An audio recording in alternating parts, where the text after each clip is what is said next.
എന്തൊക്കെ വർത്താനം മക്കളെ സുഖം എല്ലാവർക്കും. നമ്മൾ വീഡിയോ എടുത്തിട്ട് കുറേ അയക്കണില്ല. അപ്പോൾ നമ്മുടെ വീഡിയോയിൽ ഇടക്കിടക്ക് വരുന്ന നമ്മളെ എളാപ്പ നാട്ടിൽ പോവാണ്. അപ്പോൾ ഓനൊന്ന് കാണാമെന്ന് വിചാരിച്ചിട്ട് ഇറങ്ങിയതാണ്. ഇവിടെ വന്ന് നോക്കിയപ്പോൾ ആളില്ല, ആൾ പുറത്ത് പോയിക്കണ്. ഒരു 10 മിനിറ്റ് കൊണ്ട് വരാമെന്ന് പറഞ്ഞിട്ടുണ്ട്. വെയിറ്റ് ചെയ്ത് നോക്കാം. അങ്ങനെ കാത്തിരുന്ന് ആളെത്തിയിട്ടാ. ആളിതാ വരുന്നത്. ആൾ ഇറങ്ങണില്ലല്ലോ വണ്ടിയിൽ നിന്ന്. വണ്ടിയിൽ തന്നെ ഇതൊക്കെ നാട്ടിൽ പോകണ്ടേ? ഫുള്ള് ലാഗാണല്ലോ, വണ്ടിയിൽ നിന്ന് ഇങ്ങോട്ട് ഇറങ്ങണില്ല. നാട്ടിൽ പോകണ്ടേ? മൊത്തം കാര്യമാക്കി കേട്ടോ മക്കളെ.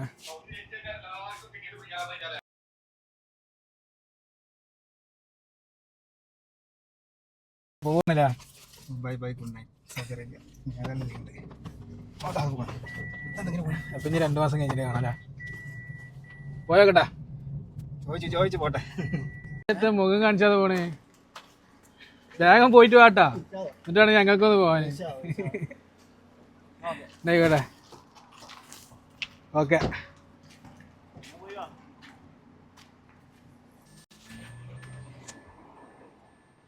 എളാപ്പാനെ നാട്ടിൽ പറഞ്ഞേച്ച് ഇനി നമുക്ക് വല്ല റൂമൊക്കെ പിടിക്കാം. നാളെ രാവിലെ നമ്മളെ ഡ്യൂട്ടി സ്റ്റാർട്ട് ചെയ്യുവേ. അപ്പോൾ പിന്നെ നേരത്തെ പോയി കിടന്നാൽ നേരത്തെ എണീക്കാം. അങ്ങനെ എല്ലാ പരിപാടിയും കഴിഞ്ഞ് റൂമിലെത്തി നമ്മൾ. പിന്നെ അപ്പോൾ ഇന്നത്തെ വിശേഷങ്ങൾ ഇത്രയൊക്കെ തന്നെ ഉള്ളൂ. പിന്നെ വീഡിയോ ഇഷ്ടപ്പെട്ട് കഴിഞ്ഞാൽ ഫോളോ ചെയ്ത് കൂടെ മറക്കരുത്. ഓക്കെ, അപ്പോൾ എല്ലാം പറഞ്ഞ പോലെ നാളെ കാണാം. ബൈ.